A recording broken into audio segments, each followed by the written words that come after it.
तो ये biomedical waste जो है, इसका मतलब मेन कॉन्सेप्ट जो हम पढ़ना चाहते हैं वो क्या है, मतलब क्यों बायोमेडिकल वेस्ट को हमको कंट्रोल करना चाहिए, ये हम लोगों ने लास्ट टाइम डिस्कस किया था। तो why should we control biomedical waste, basically I just want to ask both of you. As we learned that some biomedical waste are infectious and that can cause harm to our prevent health. infection. या so that is the reason mainly that biomedical waste, क्योंकि हम लोग hospitals में रहते हैं, काम करते हैं, तो नॉर्मली ये होता है कि बायोमेडिकल वेस्ट की वजह से, just a minute, Momin is I guess trying to enter the class, so just admit it. Okay, Momin, you are here, so can you hear me, Momin?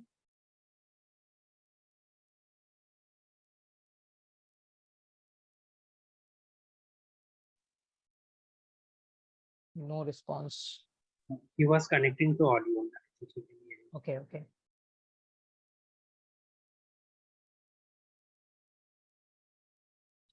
Let him connect first, because then I will just start it accordingly.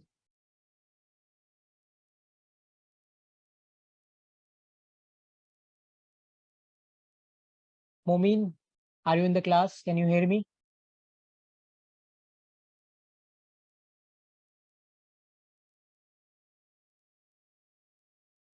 Still no response. Okay, हम continue करते हैं, may be वो सुन रहा है या फिर may be थोड़ा time लग रहा है उसको नेट कनेक्ट करने में। So yes, I was discussing कि बायोमेडिकल वेस्ट नॉर्मली हम इसीलिए जस्ट हमको कंट्रोल करना है मेनली, क्योंकि पहली बात तो वेस्ट प्रोडक्ट जो है वो अगर फैल जाता है तो किसी भी कारण से हम लोगों को इन्फेक्शन हो सकता है, और भी बहुत सारी रीजंस हैं जिसकी वजह से हम लोगों को उसको कंट्रोल करना है, जो कि हम इस पर्टिकुलर पीपीटी में भी पढ़ेंगे, जो कि है कि इसके इफेक्ट्स क्या हैं biomedical waste के। तो we will continue with that, as well as there is a specific system in which like the biomedical waste is classified का मतलब ये है कि ऐसा नहीं है कि वेस्ट को सिर्फ वेस्ट के हिसाब से हम देखते नहीं, अलग अलग टाइप का वेस्ट अलग अलग जगह पे जाता है, तो उसको कैसे क्लासिफाई करते हैं इस चीज को भी हम पढ़ेंगे इसमें। सो continuing with that, let me move to the next slide.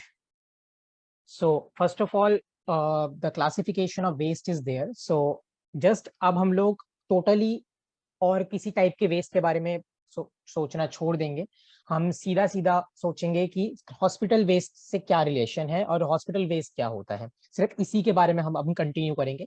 पिछली क्लास में था कि we discussed all over things कि ये यहाँ होता है वहां होता है, नो, अब now we are going to specifically focus on hospital waste. So hospital waste में, as we can see, there are two types of waste in a hospital, like infective and non-infective. Simply put, infective जो waste होता है उससे infection हो सकता है, non-infective waste जो है उससे infection नहीं होता है, that's just a rubbish or say unused thing or unwanted thing basically. So first of all, infective waste को अगर हम classify करें तो there are two types of them, solid and liquid.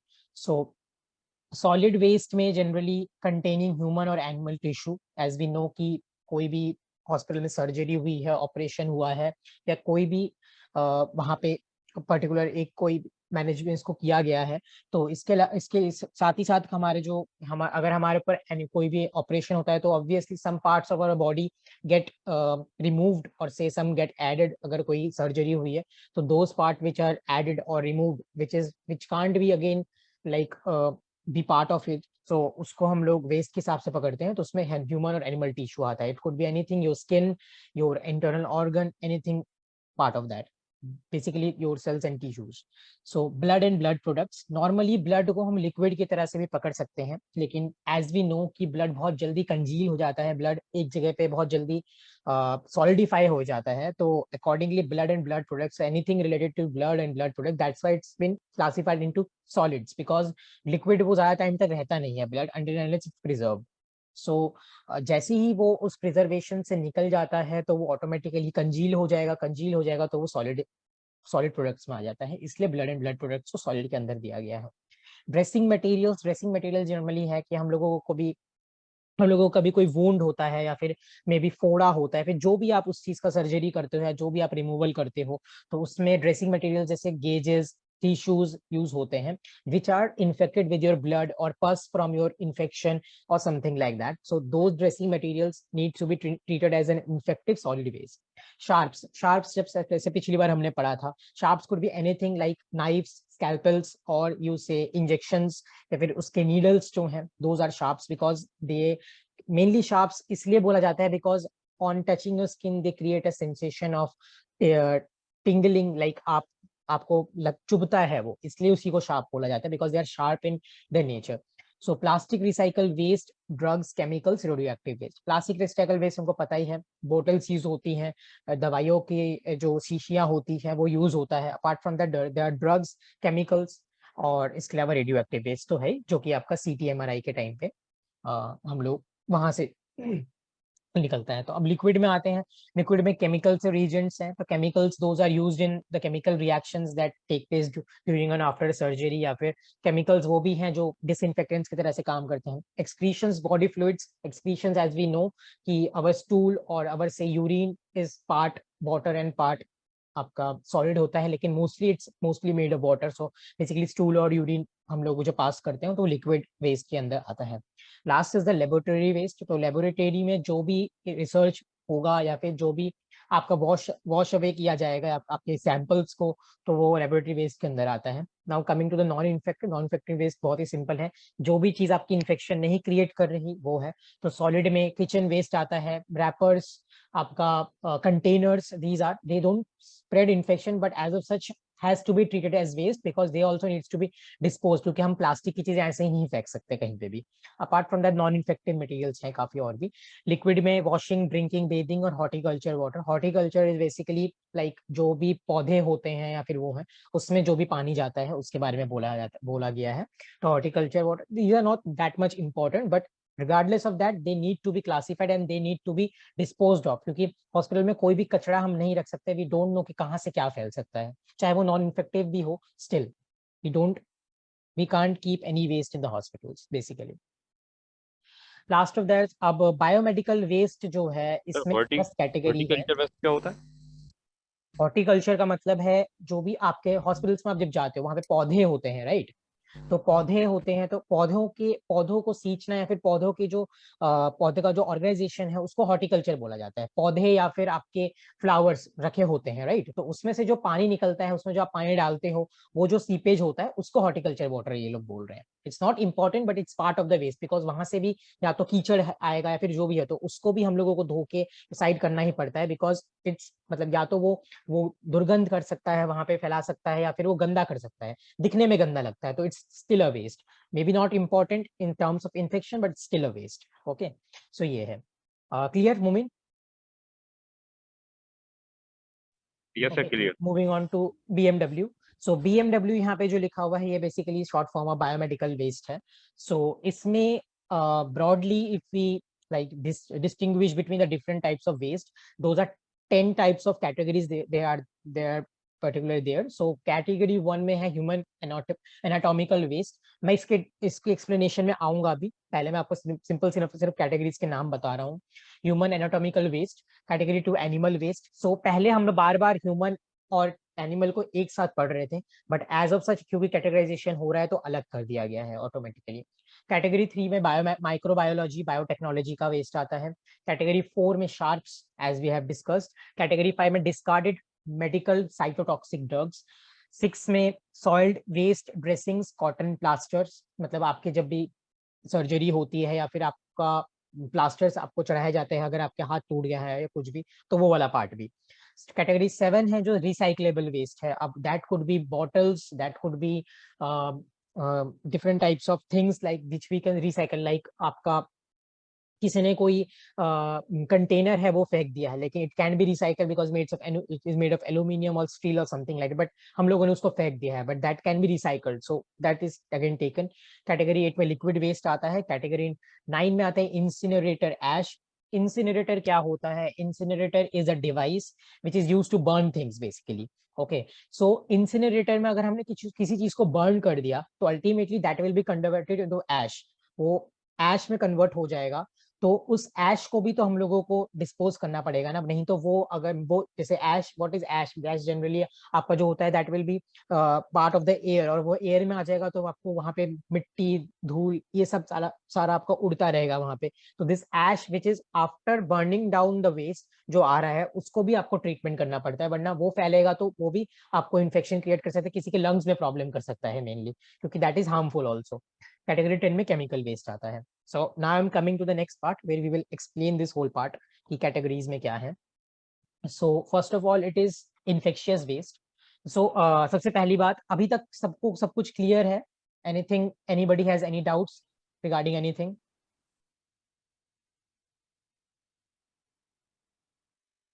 Students, anybody is present? No, sir, no doubts. No doubts? किसी को भी कुछ problem हो रही है समझने में या आप बोल सकते हो, कोई दिक्कत नहीं है। I will repeat again, no issues. Okay, since they nobody is replying so I will suggest, मतलब मेरे को लग रहा है कि शायद किसी को कोई प्रॉब्लम नहीं है, तो I will continue. So number 1 part जो था वो इन्फेक्शियस वेस्ट है। तो इन्फेक्शियस वेस्ट में आता है, infectious waste suspected to contain pathogens. Pathogens मतलब वो होता है those that can create infections, those that can create diseases in us, so those are called pathogens. They can travel by air, they can travel by water, they can travel through solids, any type of pathogens which is creating infection और disease is called pathogen basically. कि आपको कोई भी चीज जिसमें bacteria latch इन कर सकता है, वायरस उसके ऊपर लग सकता है, पैरासाइट्स लग सकते हैं, फंगी लग सकता है उस पे, तो इस हिसाब से। तो pathogens in sufficient quantity to cause disease in susceptible host. Susceptible host का मतलब ये है कि हम लोगों में से, हम लोगों की सभी की इम्यूनिटी डिफरेंट होती है। तो ऑब्वियसली हम में से कोई है, मतलब अगर मैं आपको सिंपल, अगर कोविड की वजह से, कोविड के टाइम पे भी अगर मैं लेके जाऊं, because COVID is so much in to our life right now कि हर चीज का एग्जाम्पल हम उस हिसाब से दे सकते हैं, everybody will understand this part. कि कुछ पेशेंट्स हैं जिनको ज्यादा कोविड इफेक्ट कर रहा था, कुछ पेशेंट्स कम है। कुछ जैसे आपके जो बूढ़े लोग थे घर पे, उनको जल्दी कोविड हो रहा था, उन पे इफेक्ट ज्यादा पड़ रहा था, सांस की दिक्कत उनको ज्यादा हो रही थी।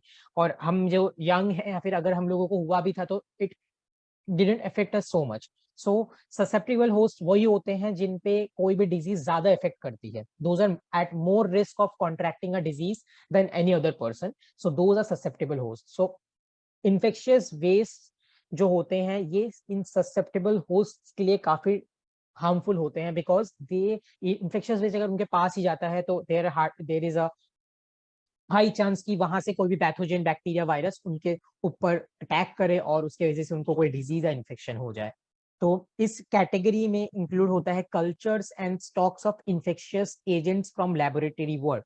सो लैबोरेटरी बहुत बार मेंशन हो रहा है। लैबोरेटरी में क्या होता है, क्योंकि जब भी कोई अनआइडेंटिफाइड डिजीज आती है, सो अनआइडेंटिफाइड डिजीज को हम अपने हिसाब से तो बोल नहीं सकते ना कि यही कोविड-19 है, यही कुछ है। इवन कोविड यानी कि जो नए स्ट्रेन्स हैं, बट व्हेन इट कम्स, सो क्या होता है कि इस पे बहुत ज्यादा रिसर्च होती है। तो अब now when it comes to research, तो वो बहुत कंट्रोल्ड एरिया में बहुत कंट्रोल तरीके से किया जाता है। अब रिसर्च अलग अलग टाइप का होता है, कभी किसी का सेल बेस्ड रिसर्च होता है, कभी टिश्यू बेस्ड रिसर्च होता है, डिपेंडिंग ऑन कि किस टाइप का चीज किस पे इफेक्ट कर रहा है। तो ये जो कल्चर्स एंड स्टॉक्स हैं, ये चीजें वहां वो चीजें हैं जो कि ये लेबोरेटरी वर्क जिसके ऊपर यूज होता है। और क्योंकि आपको नहीं पता कि इसमें कौन सा इन्फेक्शन है या फिर कौन सा इन्फेक्शन शायद इससे डेवलप करे, इसकी वजह से आप हमेशा इसका जो कल्चर एंड स्टॉक्स में से जो इन्फेक्शन एजेंट्स है वो इन्फेक्शन बेस के पास पार्ट में आता है। इसका मतलब यही है बेसिकली कि वहां पे जो भी चीजें रखी हुई है उसमें से इन्फेक्शन फैल सकता है। तो that is part of the infectious waste. It could be your tissues, it could be your cells, it could be your blood, anything which is part of the laboratory is being kept there for testing basically. Second part is waste from surgery on patients with infectious disease. तो किसी को भी अगर just I am not talking about very high level of disease, something हम लोग घर ही घर में हमको पता रहता है कि कंजंक्टिवाइटिस होता है। अब जब कंजंक्टिवाइटिस किसी को होता है तो हम बोलते हैं कि आंख मत खोलिए, चश्मा पहनिए वरना फैल जाएगा फैल जाएगा। तो we know it's infectious disease, right? So इसी तरीके से आपको किसी भी ट्रीटमेंट करने के लिए, मान लीजिए आप कंजक्टिवाइटिस के ही ट्रीटमेंट के लिए किसी हॉस्पिटल या क्लिनिक में गए हो, तो वो दैट मीन्स कि वो मे बी आपका ट्रीटमेंट के लिए आपको कोई ऑइंटमेंट लगा के देंगे जो कि आपके आंखों पे लगेगा, या फिर समथिंग लाइक दैट। या फिर मान लीजिए आपके हाथ में कुछ फोड़ा हुआ है या फिर कोई स्यूचर्स हुए हैं जिसके बेसिस पे वहां से पस निकल रहा है, तो पस जो निकल रहा है उसका भी कभी कभार सर्जरी होता है, मतलब उसको रिमूवल किया जाता है, तो उसको भी सर्जरी में ही पकड़ा जाता है। तो अगर ये रिमूवल होता है तो उस वो जो पस आपके कॉटन्स में लगे हैं, या फिर अगर आपको उससे आपको पट्टी की गई है, तो that is also waste from surgery. So that's why it could also be infectious. वो पस से किसी और को भी फैल सकता है अगर उसको नहीं ट्रीटमेंट किया गया या फिर अलग से नहीं रखा गया। Infected animal from laboratories, infected animals could be anything. अगर कोई रेबीज वाला डॉग को हम लोग लेके जाते हैं किसी हॉस्पिटल में, मान लीजिए आपके किसी पेट को या फिर किसी भी कोई भी आपका जो पालतू है घर पे, उसको किसी कारण से कोई इन्फेक्शन हो गया है और उसको आप लेबोरेटरी में लेके गए हो टेस्टिंग के लिए। सो दे उनके उनके शरीर में जो बैक्टीरिया या वायरस या पैरासाइट्स रहते हैं उनके फर में या फिर हेयर में, that could also latch to other humans और something like that. So basically जो उनका भी ट्रीटमेंट कर रहा है उनको भी बहुत संभल के ट्रीटमेंट करना पड़ता है इस चीज को लेके। So these are infectious waste. Second part is the pathological waste. Pathological waste में it consists of tissues, organs, body parts, human fetuses and animal carcasses, blood and bodily fluids. So simply जो भी pathology का part होता है that is called pathological waste. इसमें आपके tissues, organs, body parts, fetuses, अगर कोई नियोनेटल वार्ड है या फिर अगर कहीं पे भी आपका प्रेगनेंसी के बाद वहां पे डिलीवरी हो रही है, चाइल्ड डिलीवरी हो रही है अकॉर्डिंगली, तो वहां पे ह्यूमन फिटेसिस रहेंगे और ह्यूमन फिटेसिस भी उसमें आता है।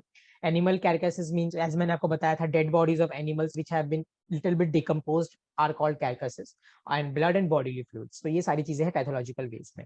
Sharps discussed before, needles, scalpels and other blades, knives, infusion sets, saws, broken glass and nails.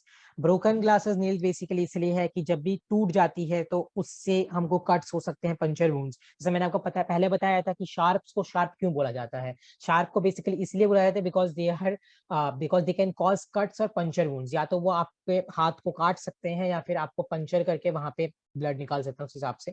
तो that blood, if that particular part जहाँ से ब्लड यूज हो रहा है वहां पे इन्फेक्शन हो सकता है। That's why we need to keep those things which are sharp enough to cut you or maybe puncture your skin। उस चीज को बहुत ही संभाल के रखना होता है हम लोगों को। और वी शुड मेक श्योर कि किसी भी एक पेशेंट का जिसको कट किया गया है या फिर किसी भी एक पेशेंट को जो इंजेक्शन या नीडल यूज किया गया है वो दोबारा और किसी के ऊपर ना यूज किया जाए, क्योंकि that is the most common system of infection that is caused. Even हम लोग जो डिफरेंट डिजीजेस के बारे में पढ़ते हैं, AIDS and everything, AIDS was also caused due to this thing because many people used to take drugs and then they use the same needle for taking the drugs। so एक बंदे का blood stream में कोई inject कर रहा है, then they are taking drugs, the another person is taking the drugs from the same needle, that causes AIDS also। तो ये भी बहुत बहुत ही मतलब important part है that we know कि how these things causes infection in people due to the sharpness of this thing। so next part is coming to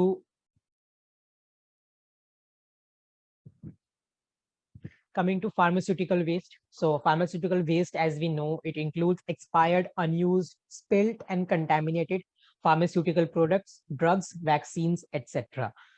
so अगर हमने कोई भी expired दवाई इन केस हम लोगों ने कंज्यूम कर लिया तो we already know that could have very harmful effects. So ultimately कोई भी एक्सपायर्ड चीज हम लोगों को नहीं कंज्यूम करनी चाहिए। कोई भी ड्रग्स हो या फिर कोई भी मेडिसिन हो, नहीं कंज्यूम करना चाहिए। Even vaccines have a shelf life, vaccine can get expired, they need to be kept in a very good place. अगर वहां से वो थोड़ा मतलब उसका टेम्परेचर मेंटेन हमने नहीं किया तो वो स्पॉइल हो जाता है, और अगर स्पॉइल हो गया तो we should dispose them of rather than using it, कि हाँ यूज कर लेते हैं क्या हो जाएगा, ऐसा नहीं होता है। अगर हम लोगों ने यूज कर लिया and it could cause very harmful reactions to your body।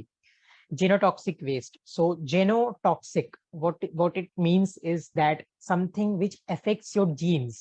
like अभी तक हम लोग जो चीजें पढ़ रहे थे like last 4 type of चीज, these can't cause change in your genes। मतलब आपका जो मॉलिक्यूलर लेवल है, आपका जो सेल्यूलर लेवल है, वहां पे पहले 4 कैटेगरी आपको इफेक्ट नहीं कर सकते। आपको इन्फेक्शन होता है, आपने ऊपर से दवाई ली, सब ठीक है, आपका जीन्स या फिर आपका जो आपके जो डीएनए है ये चेंज नहीं होता। लेकिन जेनोटॉक्सिक वेस्ट एक ऐसा वेस्ट है जो कि इतना हार्मफुल है कि वो आपके अंदर की जेनेटिक कंपोजिशन को चेंज कर सकता है, which is very very very harmful for you. in the long term or in the short term also. It can cause skin मतलब just giving you an example, it can cause cancer, it can cause skin rashes, it can give you paralysis. मतलब वो इतना affect कर सकता है आपको genotoxic waste कि like it मतलब मेनली अगर मैं सिंपली आपको पकड़ के बताऊं कि कैंसर होता है जेनोटॉक्सिक वेस्ट से, तो you can understand that how much harmful genotoxic waste is. So genotoxic gene जो वर्ड है उससे जेनो आया है, और toxic we already know something which is harmful to us, तो genotoxic waste. And may have mutagenic. Mutagenic का मतलब है, mutagenic is a part of genotoxic waste which affects your genetic material. मतलब डायरेक्टली आपके जो जेनेटिक है, मतलब आपका जो जीन है या फिर आपका जो डीएनए है, उसमें डायरेक्टली आपको अफेक्ट करेगा. May be harmful radiation which is causing changes in a molecular structure or something like that, जो कि आपको म्यूटाजेनिक बोलते हैं उस चीज को.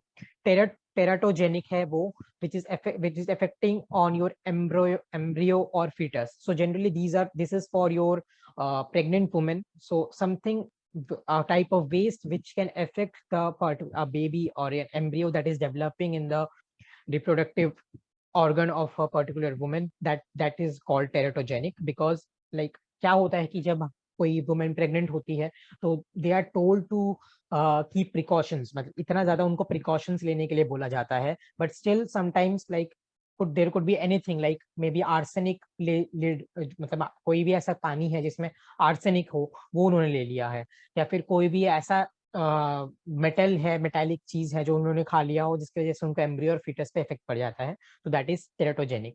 Carcinogenic we already know, cancer causing properties. Anything which causes cancer, any particular thing, any type of waste which causes cancer is called carcinogenic waste. So that could be anything.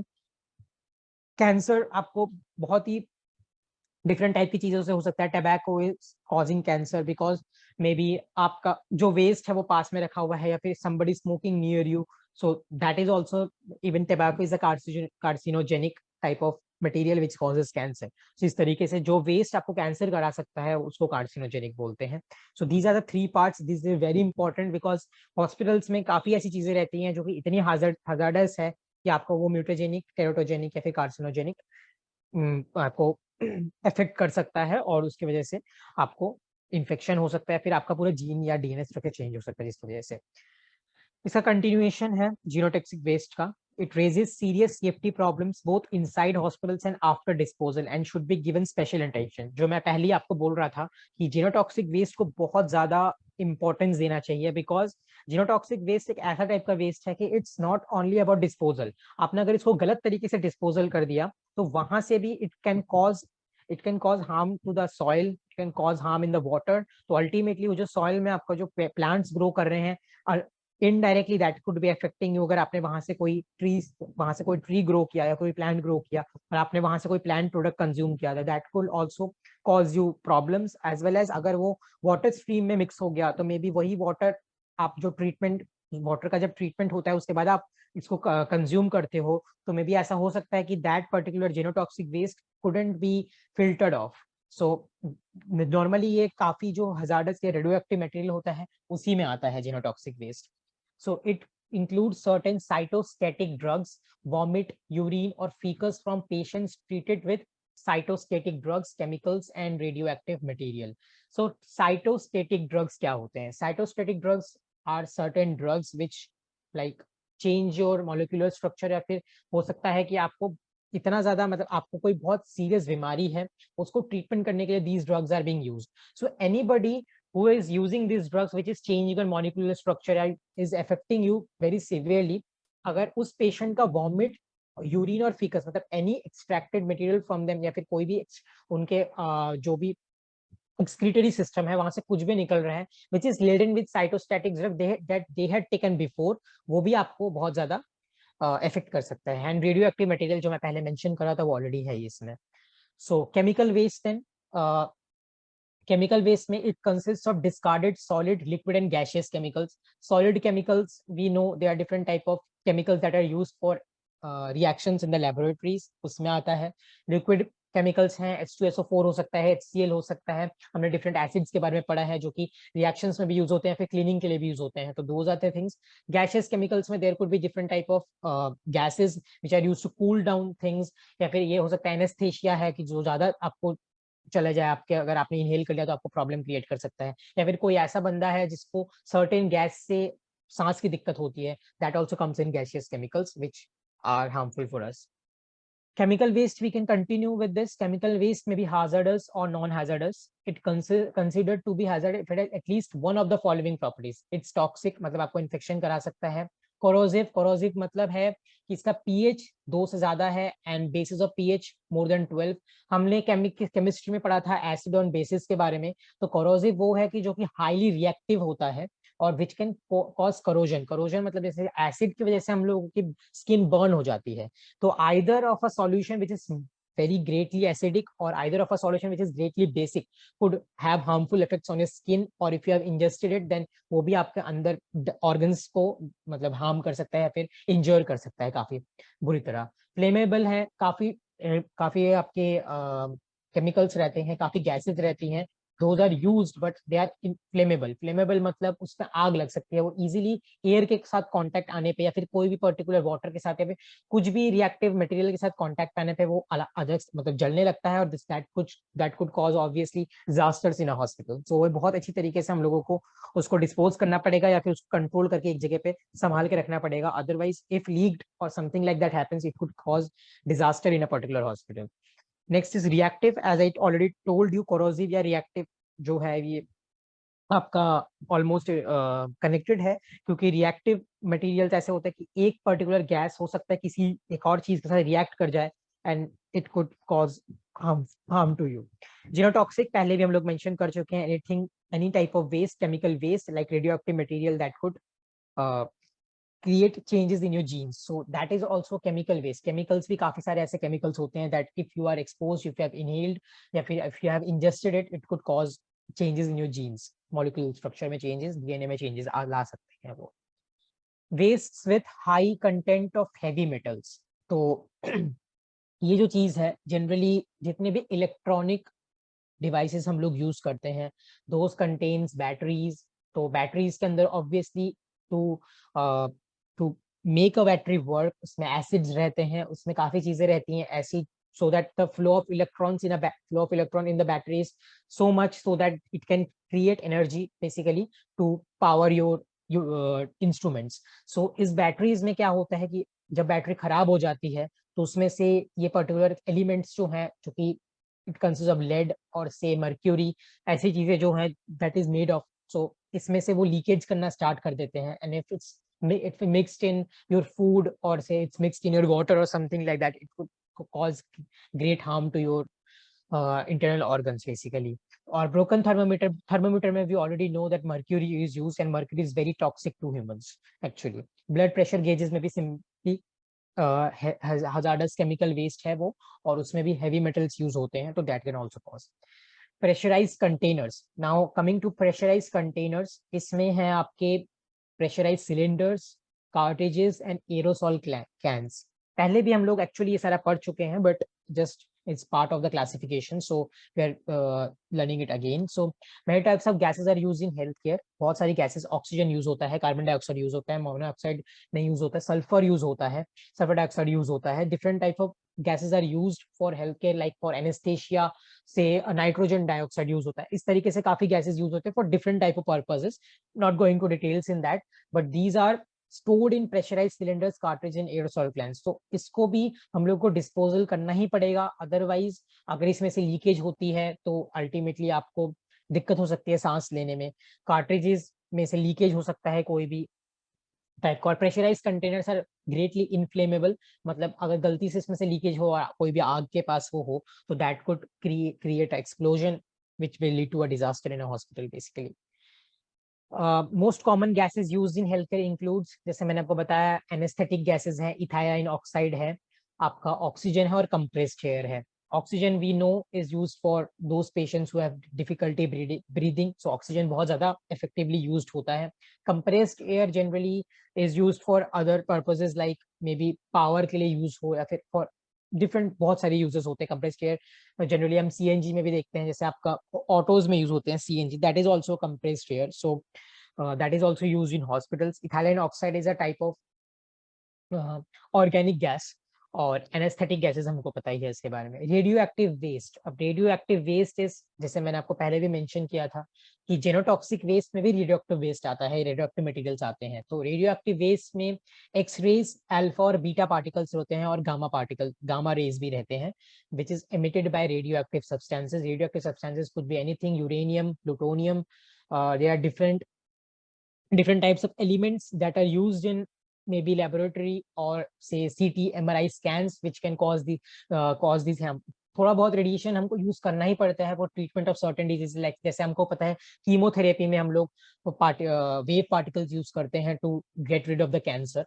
सो उसमें भी हम लोग काफी कुछ यूज करते हैं which is somehow harmful to our health, but otherwise हमारे पास और कोई चारा भी नहीं है इसको यूज करने के अलावा। तो we take the route which is going to cure our disease, but उसके अलावा हम लोगों को थोड़े बहुत उसके साइड इफेक्ट्स भी फेस करने पड़ते हैं। तो रेडियो एक्टिव वेस्ट अगर हम कंटिन्यू करते हैं तो इसमें अल्फा पार्टिकल्स हैं which are heavily positively charged. हमने केमिस्ट्री में पढ़ा था कि particles could be negatively charge और पॉजिटिवली चार्ज। तो अल्फा पार्टिकल्स जो हैं वो हेविली पॉजिटिवली चार्ज होते हैं, इंक्लूड्स प्रोटॉन्स एंड न्यूट्रॉन्स, मतलब इसमें इलेक्ट्रॉन्स कम होते हैं, प्रोटॉन्स और न्यूट्रॉन्स ज्यादा होते हैं। They have low penetration power and are hazardous to humans mostly when inhaled और इंजेस्टेड। मतलब अल्फा पार्टिकल्स जो हैं, अभी इन तीनों चीजों का हम लोग इसमें एक क्या बोलते हैं, हम डिस्टिंग्विश करेंगे इस चीज में।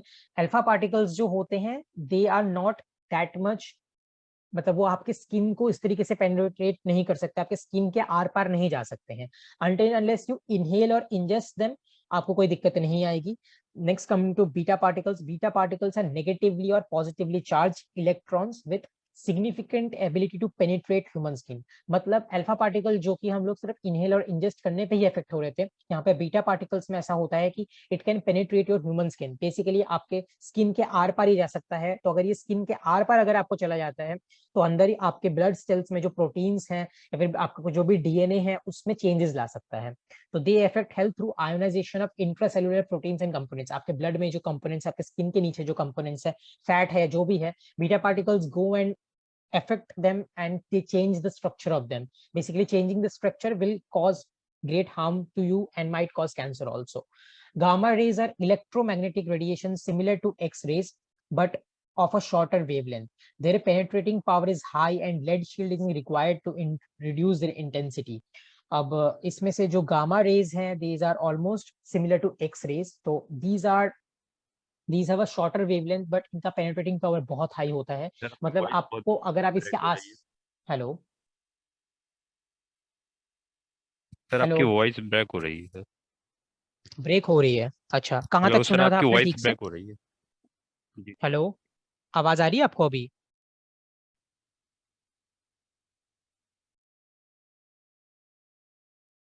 आवाज क्लियर आ रही है सभी को? Yes sir. आवाज आ रही है आप लोगों को अब ठीक से? Yes sir. आ रही? कहाँ तक आप लोगों ने ठीक से सुना था, कहाँ से ब्रेक हो रही है आवाज?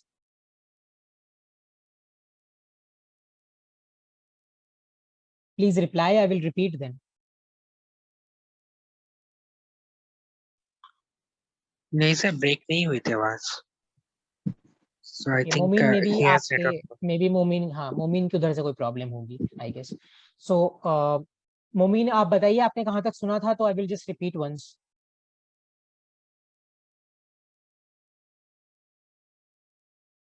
आई guess Momin is having issues with internet, so I guess उनको भी सुनाई नहीं दे रहा है इस हिसाब से। So as I was continuing, gamma rays और एक्स रेज जो हैं शॉर्टर वेवलेंथ के होते हैं, तो पेनिट्रेटिंग पावर बहुत हाई होती है और लेड की शील्ड इसमें यूज करनी पड़ती है। We have to wear lead we have to wear clothes which are lined with lead basically to reduce their intensity. अगर intensity हम reduce नहीं करेंगे तो इतना ज्यादा exposure हो जाएगा कि ultimately it will cause cancer or changes in our molecular level. Next part. So collection of biomedical waste पे आते हैं। फिलहाल मैं आपको ये वाला चार्ट पढ़ने के लिए देता हूँ, आप लोग पढ़िए, या फिर हम लोग, मैं जिस इसको एक्सप्लेन कर रहा हूँ इसके बाद हम लोग 10 मिनट्स का ब्रेक लेंगे और उसके बाद I will start the next part of this. Okay, so collection of biomedical waste जो है इसमें 10 कैटेगरीज हैं जो हमने पहले भी देखा था उस टाइम पे। तो 10 कैटेगरीज में human anatomical waste, animal waste, microbiology and biotechnology waste, sharps, discarded medicine and cytotoxic waste, solid waste, recyclable plastic, liquid plastic, incinerator ash और केमिकल वेस्ट सॉलिड। इसे हमने पहले पढ़ा था। तब हमने सिर्फ इतना देखा था कि इसको किस कैटेगरीज में डिवाइड किया गया है।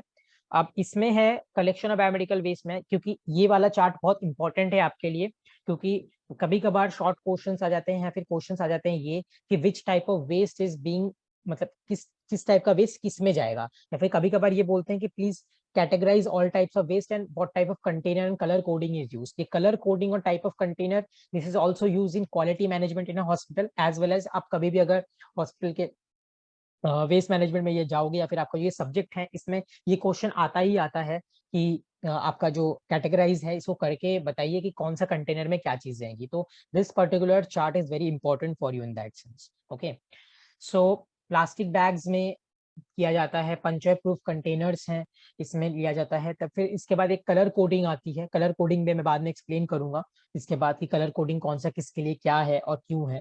इसके अलावा डिस्पोजल मेथड लिखा हुआ है यहाँ पे। तो इंसिनरेटर, जैसे मैंने आपको बताया था कि incinerator is a type of device which uses high temperature. वो जो भी वेस्ट है आपको उसको जला देता है, जलाने के बाद that reduces to ash and then उस ऐश को हम लोग डिस्पोज करते हैं basically. Autoclave incinerator, microwave we know, जहाँ पे गर्म किया जाता है चीजों को। और उसमें से अगर कोई भी, जैसे माइक्रोबायोलॉजी में ये पार्ट, माइक्रोवेव क्यों हम लोग माइक्रोबायोलॉजी में यूज कर रहे हैं, माइक्रोबायोलॉजी में बहुत छोटे टिश्यूज एंड ऑल के बारे में हम लोग पढ़ते हैं। तो सिंपली हमारा जो नॉर्मली वी नो कि अगर कोई भी हमारा जो भी बैक्टीरियाज एंड ऑल रहते हैं उसको ज्यादातर अगर हम बहुत ज्यादा टेम्परेचर में गर्म करें या समथिंग तो इट डाइज।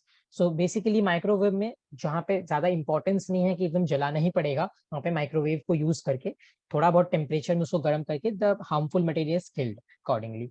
ऑटोक्लेव है, दैट इज इंसिनरेटर का एक नेक्स्ट लेवल का पार्ट, जो कि इसमें और भी बहुत ही ज्यादा हाई टेम्परेचर यूज किया जाता है because some types of waste are there जो इजीली 100 डिग्री सेंटीग्रेड या 200 डिग्री सेंटीग्रेड में मे बी ना मेल्ट करे। तो autoclave is for the higher temperatures.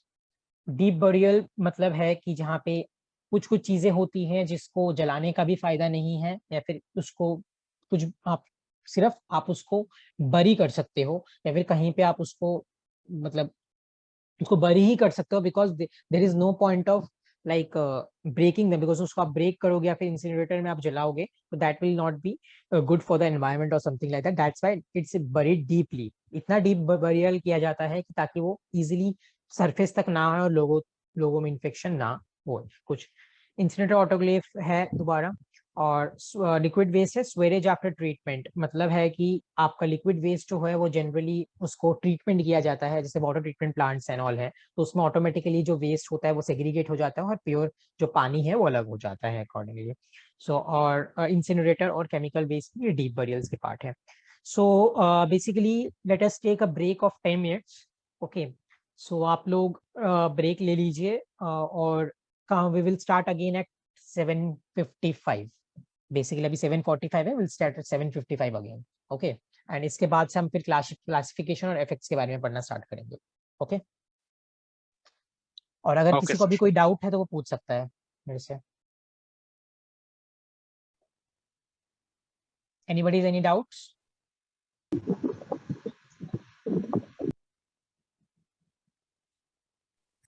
Sir ये डिस्पोजल मेथड, मैं इसको अभी एक्सप्लेन करूंगा आपको। अभी ओके जस्ट मैंने आपको चार्ट दिखाई, इसके बाद इसका पूरा एक्सप्लेनेशन है इसके बाद वाले पीपीटी में। तो जस्ट मैंने आपको अभी बस ये देखने के लिए बोला है, एक बार देख के रखिए कि क्या क्या नाम है इसमें। इसके बाद से मैं आपको दोबारा जब नेक्स्ट पार्ट है इसमें मैं एक्सप्लेन करूंगा कि कैसे कैसे आपको बायोमेडिकल वेस्ट डिस्पोज किया जाता है बेसिकली। ठीक है, ठीक है, तो ओके, आप अभी ब्रेक ले लीजिए 10 मिनट्स का। मैं 7:55 पे दोबारा स्टार्ट करता हूँ इस चीज को। ओके, ठीक है, ठीक है। ओके।